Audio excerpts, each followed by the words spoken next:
Welcome to the If I Had More Time podcast. This is Eric, Senior Pastor of Mariners Church. I am so thankful that we have Dr. John Maxwell with us today. He insists that we call him John. He says, just call me John, I'm your friend. Right.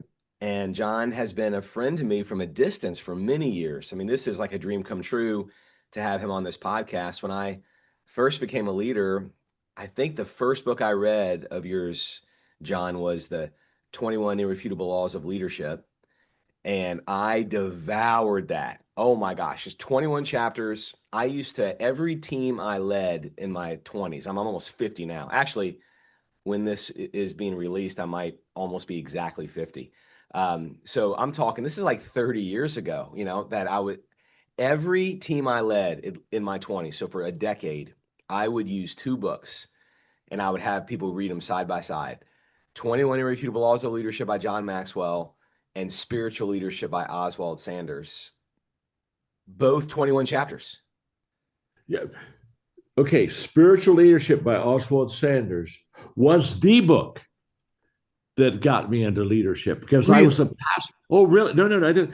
I was a pastor in my first little country church in Hillham, Indiana.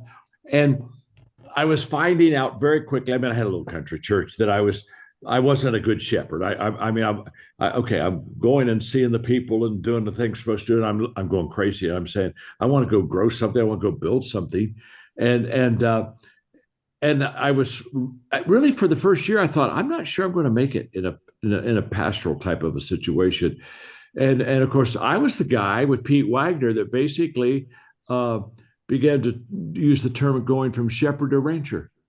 And because I said I can ranching, I can handle shepherding. I'm not sure I can handle. And I read Sanders' book, Spiritual Leadership, and it changed my life. Wow. That was the leadership book. That was the book. In fact, if gosh, next time you're back down to my house in my office, I'm going to show you that book. Where I wrote all over that book. And when I came out of the book, I said, okay, I can make it because I'm a leader. I'll be a pastor, but I'm really a pastor that leads. And spiritual leadership was just like my green light to go for it as far as a leader. It's so interesting that book was catalytic with you also. And so that was back in 1970, 71, real early. When I went to San Diego to pastor at Skyline, probably I'm going to guess 88 to 90, somewhere in there.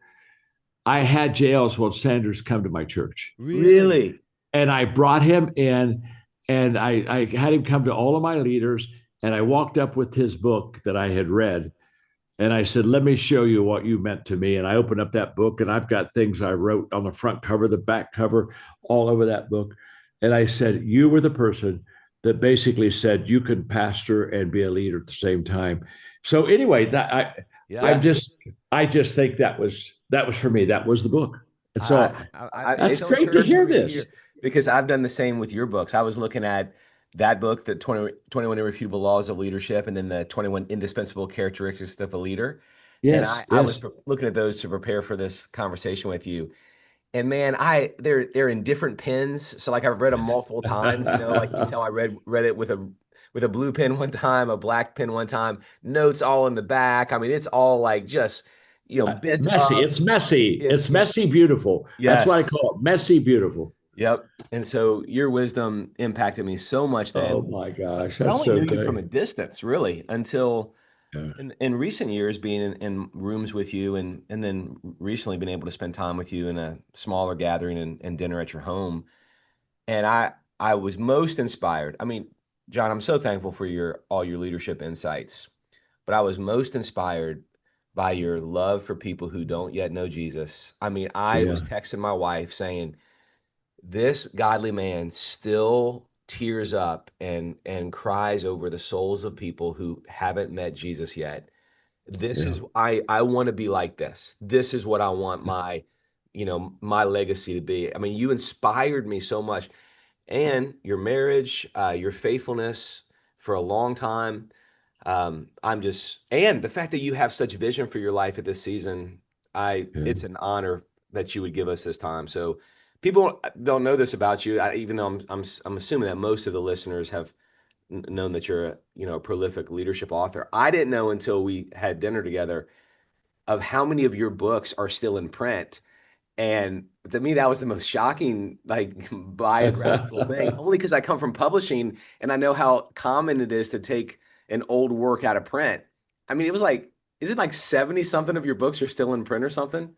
Well, you're close. I have 94 books I've written. Oh, Okay, 94, and I think 89 are still in print. I think they're only. oh my gosh.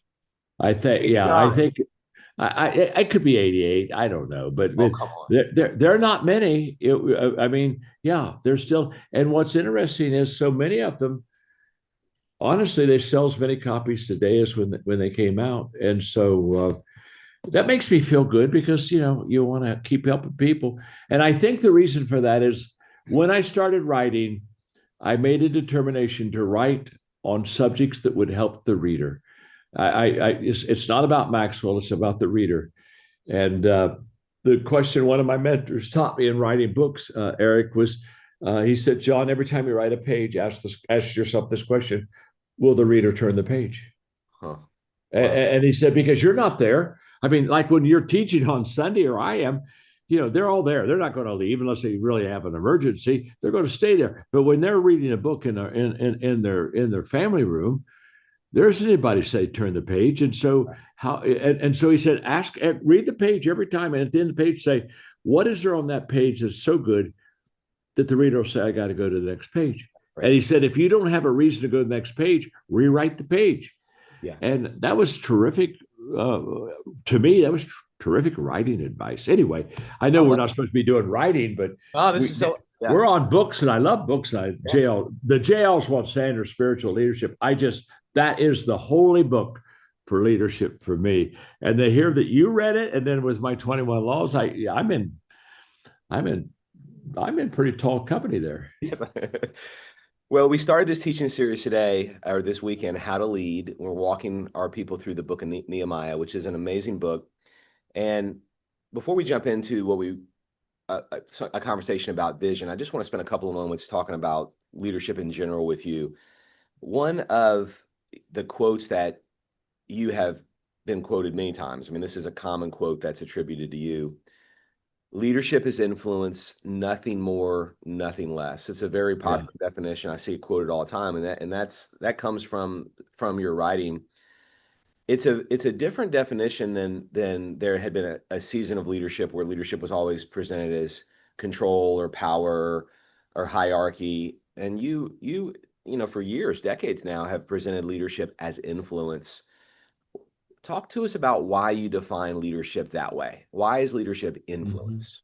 It's a great question, Eric. Well, the reason is very simple. When I started, okay, I'm an old man. I'm 78, so let's go back 50 years. Before you were a gleam in your mother's eye. Okay, let me explain. When I grew up as a young leader, leadership was position. It was title. Yeah. And so, they're a leader because, in fact, leadership was a noun, not a verb. In fact, when I started doing leadership conferences, Eric, honestly, people didn't come, and I would say, why don't you come to leadership conference? And they'd say, because I'm a leader. They couldn't conceive why they would go to leadership conference because they had a position of a leader. And all of a sudden I realized if I was going to teach leadership, I was going to have to help people know that it has nothing to do with title, has nothing to do with position, it has everything to do I have the ability to add value to people and influence them? In fact, another book I wrote is called The Five Levels Yep. of Leadership. Okay, I read it. okay, Eric, when I started doing that lecture in the 80s, early 80s, 82, 83, nobody would come. I had 5 levels of leadership. They wouldn't come. And I thought, why won't you come? And they go, because we're a leader. And so I changed my seminar to the 5 levels of influence, thinking of Dale Carnegie, how to win friends and influence people. And as soon as I said, I'm going to teach you the 5 levels of influence, they flocked to it. They went, oh my gosh, I want to hear this. Yeah. You see, they were still thinking leadership was title and position. I don't think that's true near as much today. But I still think leadership is influence and nothing more, nothing less. But here's what's interesting now with social media, and do you like me? Do you not like me? Ups and downs and that whole process. our whole leadership team and writing team said we got to address that, because a lot of people on social media think that because they have so many followers that Right. that's influence. Yeah. They're And even called. so I did a lesson. Aaron helped me on it, and we did basically a lesson on helping people understand that just because somebody likes you or gives you a thumbs up, that's not influence. And we define influence basically like this: when you influence people, it's more than thumbs up. You don't know you really have influenced people until they make commitment. Okay. Commitment is the indicator that they're truly following you. And so today, if I was writing, I'd probably say leadership is influence, and then go dot dot dot, not social media, not thumbs up, Right. and try to explain it. But I still believe without question. And what I love about that is for young people who don't have titles and positions, they'll come and say, "Well, how do I become a leader?" I say it's very simple: intentionally add value to people every day. If Good. you intentionally add value to people every day, they'll begin to like you, and then you'll begin to influence them. And so your first influence as a leader isn't because you got a job title or position. It's the fact that you added value to people and they began to migrate to you. So I still think leadership is influence, nothing more, nothing less. I love it. In the early days when you were really teaching that countercultural message to people that leader was a verb, not a noun, that it wasn't a position, but it was influence. How could you tell when a leader you were coaching made that mental shift where they started to view leadership as I'm going to serve people or influence people and not expect that just because I have this title I can what would you look for with someone you were coaching that they had a better definition of leadership? Their attitude toward the people. Okay. Instead of I'm the leader, I have the position, I have the title, and hey, I'm the boss, do as I say. Right. Instead of that kind of entitlement that a position or a title gives you, I watched them begin to add value to people and began to serve people. And honestly, leadership is servanthood. Yes. And here's the difference: if I'm leading you and I say you serve me, I'm a title position leader. If I lead you and say what can I do to serve you, I've gotten through that. Now I know leadership is influence. So it's my attitude of entitlement or not entitlement, and it's my action of truly serving that lets Right. me know when that principle has been fleshed out into their life. One of the reasons I love the definition is it really is a Christian definition. I know much of your influence, John, Totally. is to leaders all over the globe, many who are not believers, and then who will come hear you speak, and then you'll share the gospel with them, which I love.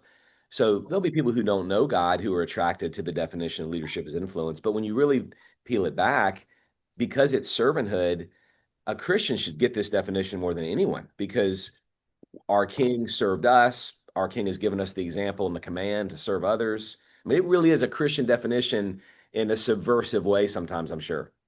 Oh, it is. In fact, Eric, the favorite thing that there are two favorite things I've done in writing. And what's interesting, no one would ever guess them because they're not kind of like books. I've written values curriculum for kids in school, public schools, called an I Lead deal, which is it's going to live for generations. The second thing was my leadership Bible. Yeah. Over 600, I've got over 600 leadership lessons in the leadership Bible. And so when people ask me about that, I say, well, everything I know about leadership, I learned from the Bible. Yeah, come on. And I mean, really, there is nothing I know or teach about leadership that's not from the Bible. I just have learned because I work in a secular world to couch it in a way that they can understand. Right. But the values, everything is there. So yes, when you say leadership is servanthood, why wouldn't it be? That's the biblical definition of what a Right. leader is.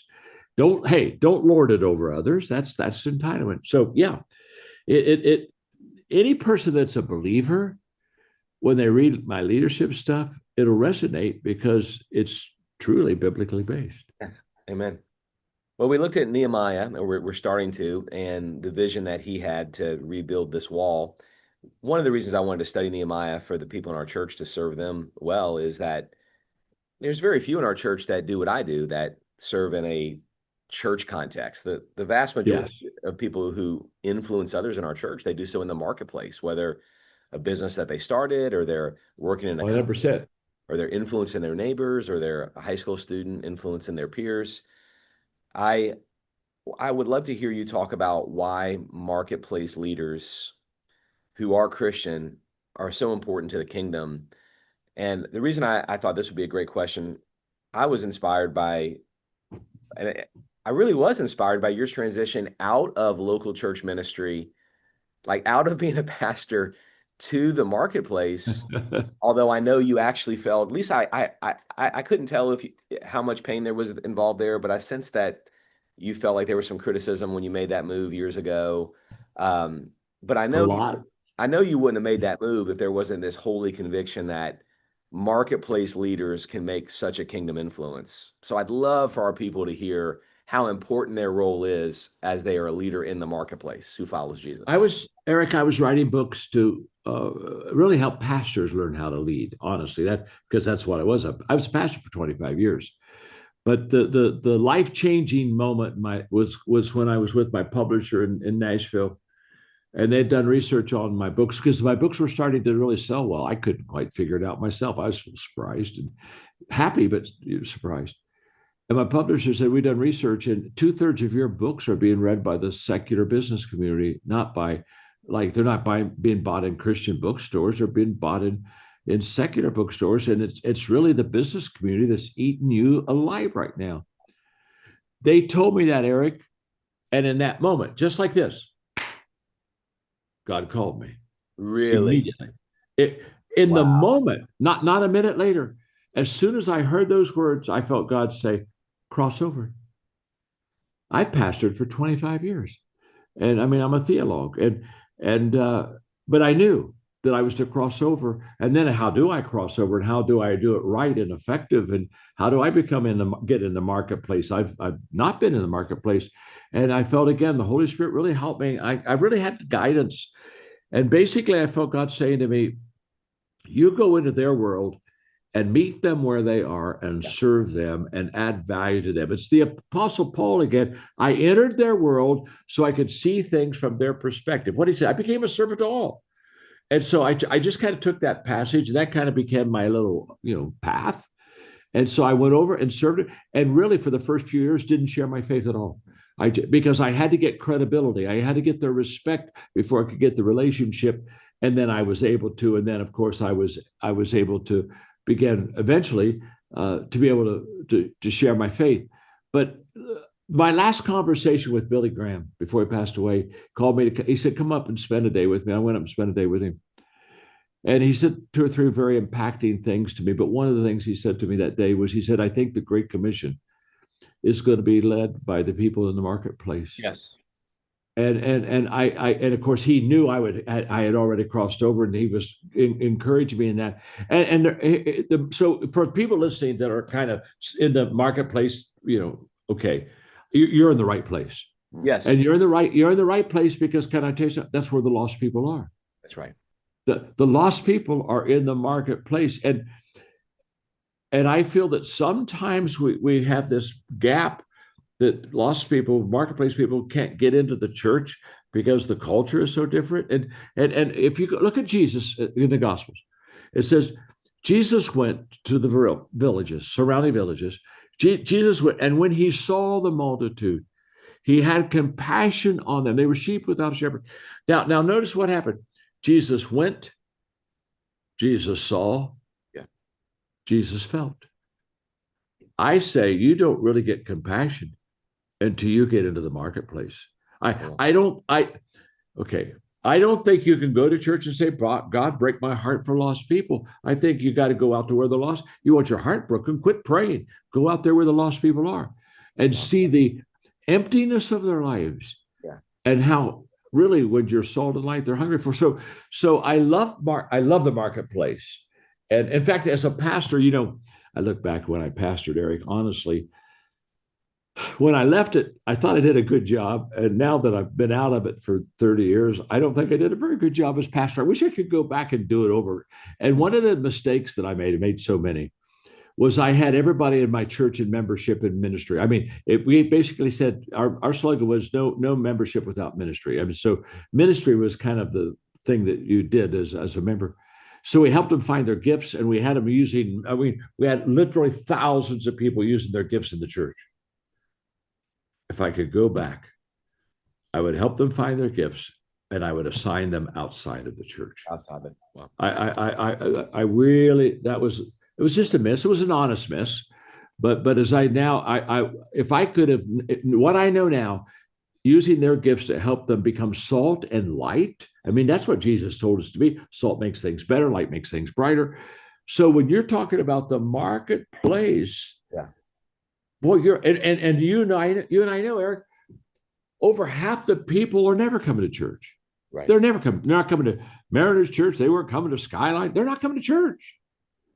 So we have to develop a strategy for the church, the people of faith, to go out and see those people. So I say one last thing, because I'm on evangelism now, and No, this is awesome. I'll eat up I know 5 of people your love podcasts. that their roles After are. a while, you'll be pulling plugs on me and saying, "Come on, get this old man off." But I don't want you to miss this, and I don't want. Here's what I want the people to hear. Very simple. There are people that you have influence with right now that will never go to heaven unless you share your faith with them. Wow. They're not going to find God in the church. They're not going. Yeah.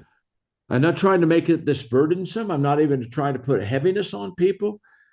But every person that's listening to this podcast, there are some people, the only way they'll go to heaven is by you being salt and light and sharing your faith. And that just excites me, because the more we get people out where the people are, the more, of course, that we're going to have an opportunity to share our faith. So I'm trying to wind down now on that. Oh, it was excellent. When I came home from spending time with you, my wife Kay said, what was like one of the best things?" I said, "Baby, you got to hear this. John," and I won't say which country, because I know there's countries that you go and share leadership material in that are really like closed to the faith at times.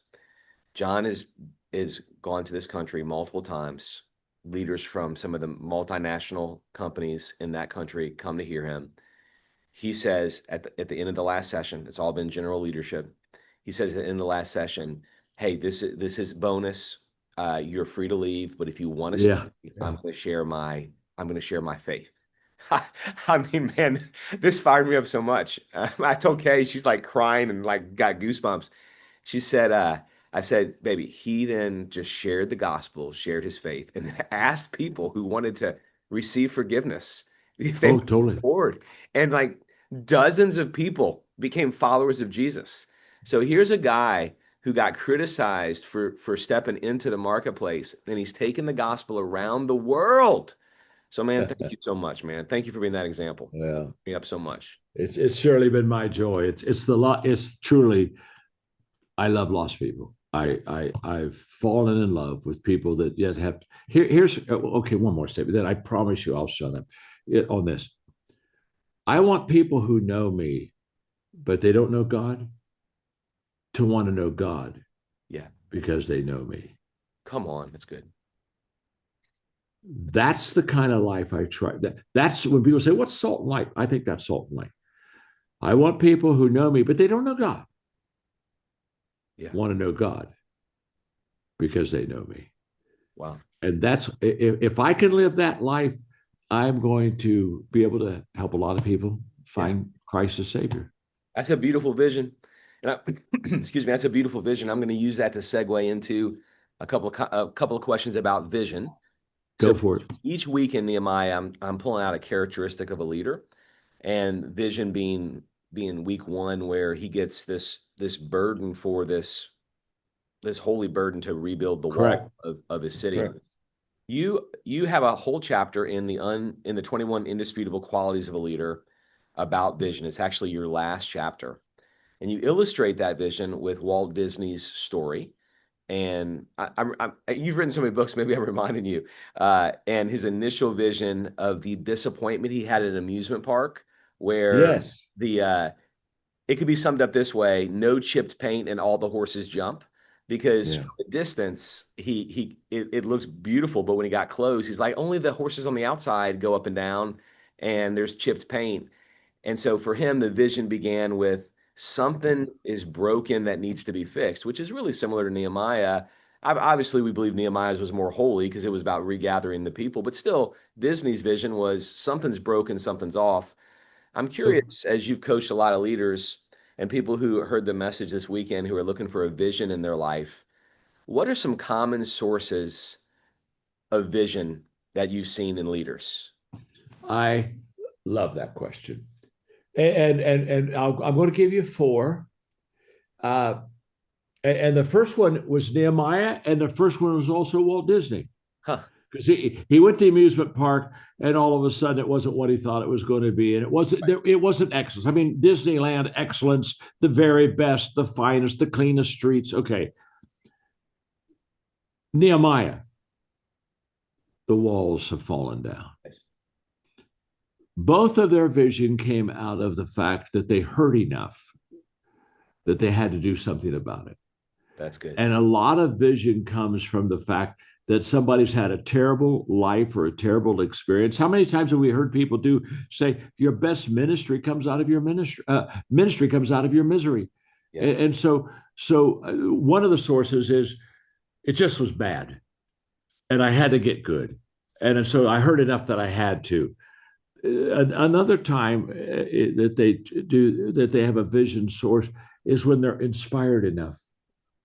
That they get inspired, and honestly, that inspiration they see, and what that inspiration comes is they see something. They see a person, or they see a congregation, or they see a believer that inspires them. They say, "Oh, I want to be like that." Yeah. You know, people do what people see, not what people hear. So I think vision comes sometimes out of the fact that I saw something. I thought, "Oh my, I think I could do that." Thirdly, I think a vision comes sometimes out of the sources. They learn something that they really want. They say, "Oh, I didn't know this could happen. I had no idea that church could be this way, or I had no idea that a relationship could be like that." So they want to. They heard they have to. They kind of see they're inspired to, or they kind of learn that they kind of want to. And in fact, okay, my story of crossing over was number 3. That was my source. When the publisher said, "Do you realize that 2/3 of people are buying your books are secular business people?" Had no idea. Eureka. Oh, I learned something today. Oh, I got to cross over. Yeah. The last 30 years of my life has been because I learned something that day. I mean, I've always thought, what would happen if the publishers wouldn't have done that research? What would happen if in all likelihood, honestly, I'd probably be pastor in a church still. So I learned. And then the fourth area is that they receive something that enables them to do it. In other words, we talk about the Christian walk, the faith. When a person is forgiven of their sins, and it's because they receive the power of the Holy Spirit. They receive a life that they didn't have before. All things are, old things pass away, all things become new. So those are the 4 sources, I think, of vision. That does that make sense to you? Yeah, no, that's great. That's great. You also said in that same book, in that same chapter, that you can't buy, beg, or borrow vision. It has to come from the inside. I love that quote. I mean, I know you wrote it many years ago, but it lines up so much with Nehemiah. Nehemiah, just to summarize for the listener, I mean, he didn't go away on a vision retreat. He was arrested with the vision. I mean, people showed up to him and said the walls are down, the people are in disgrace. And he didn't, go to some other website and, photocopy somebody else's vision. He didn't listen to somebody else's keynote talk and say, this is what I'm going to do in my context. He was deeply overwhelmed, and it owned him. He didn't, to quote you, buy it, borrow it, beg for it. It came from deep within him. And when a leader, I know you've seen this because I've seen this a lot. You probably have seen it way more than I. When a leader borrows a vision from another leader or another organization, what ends up happening? Like, what goes wrong when it doesn't come from within you? What goes wrong? What's wrong with a borrowed vision? I love it, Eric. Yes. What goes wrong when a leader borrows a vision? Everything. Wow. Everything goes wrong. I'm so glad you asked this question. And here's why. You take a vision without a burden, it's a daydream. Yes, come on. It's a daydream. And daydreams don't accomplish anything. You have to vision calls for gravitas. Vision, the way, okay, how do you separate a player from a pretender? A pretender has a borrowed vision. It's not theirs. Yeah. And what it's the burden that keeps you in the game. If you don't have the burden for the vision, you check out, because can I tell you something? Leadership's hard. Yes. It's uphill all the way. I had one mentor, Eric, say to me as a young leader that I've never forgotten. He said, there are no 2 good consecutive days in a leader's life. Yes, that's so true. And I mean, it's heavy. So if you've got a borrowed vision, guess what? If it's borrowed, hey, I borrow this from you, I can give that back without any hesitation. You can give back what you don't own. Oh, wow. But the moment that I borrow the vision, I have gravitas. I have now what, and by the way, it not only keeps me in the game as far as seeing the vision come to pass, it keeps me being a person of integrity on what that vision is, because it's mine. And if it's mine, I know exactly what's supposed to happen. And if I've borrowed it from you, Eric, honestly, I'm going back and checking you and say, well, do you still think I'm on the right path? And there's a lack of conviction, and there's a lack of just confidence that you have to have. So we love vision because it's the dream of what we can be. What most people don't love is the burden. It's like I say to people all the time, the dream is free, but the journey isn't. And it's not the dream that messes people up. It's the journey. You know, we sit around the table, we talk about being things and doing things. Oh, that's exciting. Then we got to get from the table. Then you got to go do it. And when you got to go do it, all of a sudden we find out if that vision has credibility. There is no credibility in a vision unless you own it. Yeah. And so I'm sorry, I'm starting to go.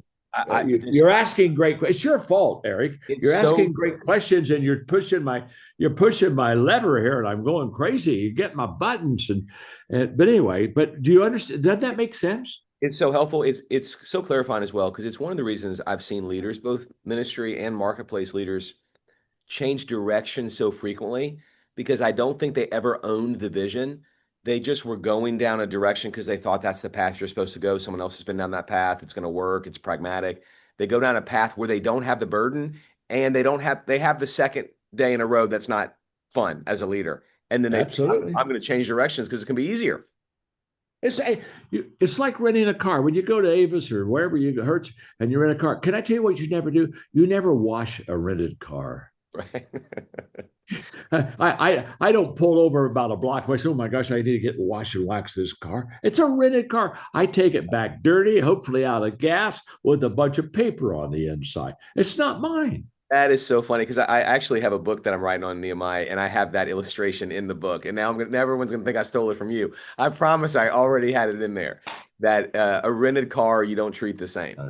For all the people here who hear you preach, I stole it from Eric. Okay? We'll just flip that around. That's no problem. All right. Well, here's a question I think will be helpful as our people in our church are I'm hoping they're wanting to uncover their, like, what's a source of vision in their life, whether in their role in the home, at school, in the marketplace, or in a place where they volunteer. You have talked about people relying on the history that they have. In your chapter on vision, you say that vision draws from your history, which I thought was important, because Nehemiah's vision was related to who he was. It wasn't as if he got a vision for Persia. He got a vision for Jerusalem, and he was he was in the right position. He was a cupbearer to Artaxerxes. So his vision wasn't out of sync with where he was in life. And so when you coach leaders on thinking about their history, or on, hey, here's some questions to ask yourself about where your vision could come from, what questions do you help them self-assess? The vision is where you're going, okay, but it starts with where you are. That's good. If you aren't there, don't try to go there. Okay. It's like one person one time says, no matter where you are, there you are. Yeah. And so when it comes to vision, the credibility and integrity of the vision is that's who you are.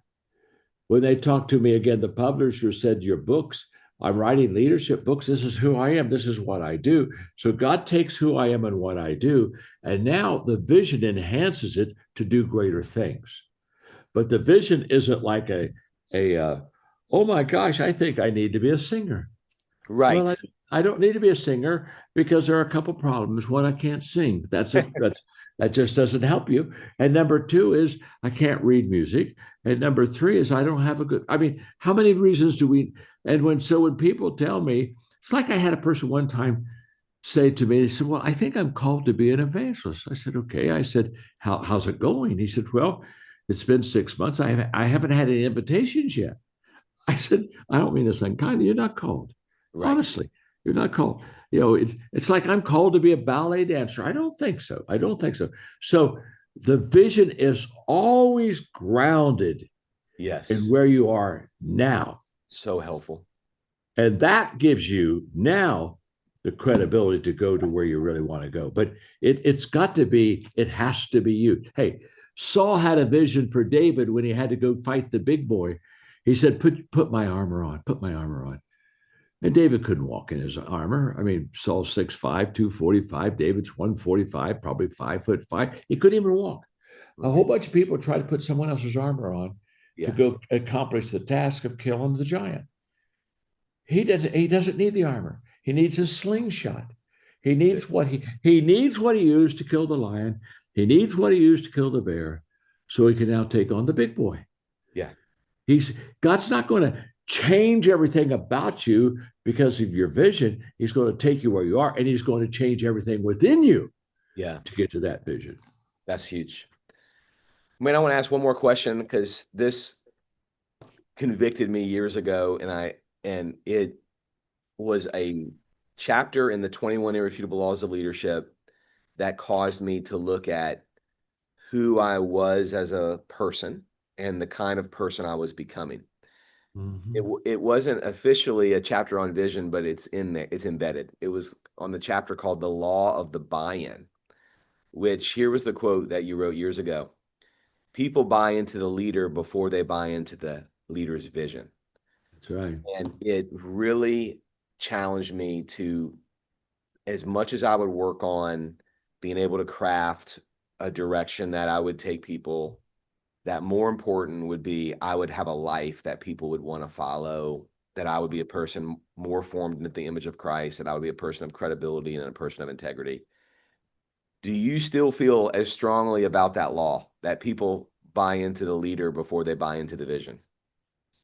No, I don't feel the same as when I wrote it. I feel more strongly Wow. about the law because I know it now. I wrote the book 30 years ago. Well, what's really beautiful is in 30 years, you find out if what you wrote works or not. I mean, you just do. And by the way, I've said things and written things that didn't work. So it's not like I hit it every time. But I think the reason the 21 Laws of Leadership is the best-selling leadership book ever written. Wow. And it is still today sells as many as it did in the very beginning 30 years later because the laws in the leadership book they work regardless of culture. They work regardless of time. They're laws. And so on the law of buy-in, I'll have this happen many times, especially younger pastors or leaders. They'll come to me and they'll say, okay, I kind of got this vision for my business or for the church. And they'll tell me their dream or their vision, and I'll listen to it. And they'll say, now, what do you think? Does it sound good? Yeah, it sounds okay. What do you think? Do you think the people will go for it? I got to ask you a question. Do they go for you? Wow. Have they bought into you?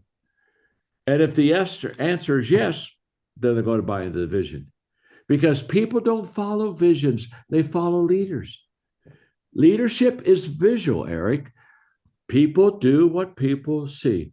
So if they buy into the leader, even, I mean, when I think of myself, and I'm in my 30s, I mean, go way back in the early 1980s, and I'm leading my congregation through a $50 million relocation project. I don't have a business leading anybody through a $50 million. I'm 36, and I'm a kid, and yet we're going to the mountain, and We're raising the money, even if without the zoning. Yeah. And it's because I love them and they knew I loved them and I led them as well as I could lead them and they bought into me.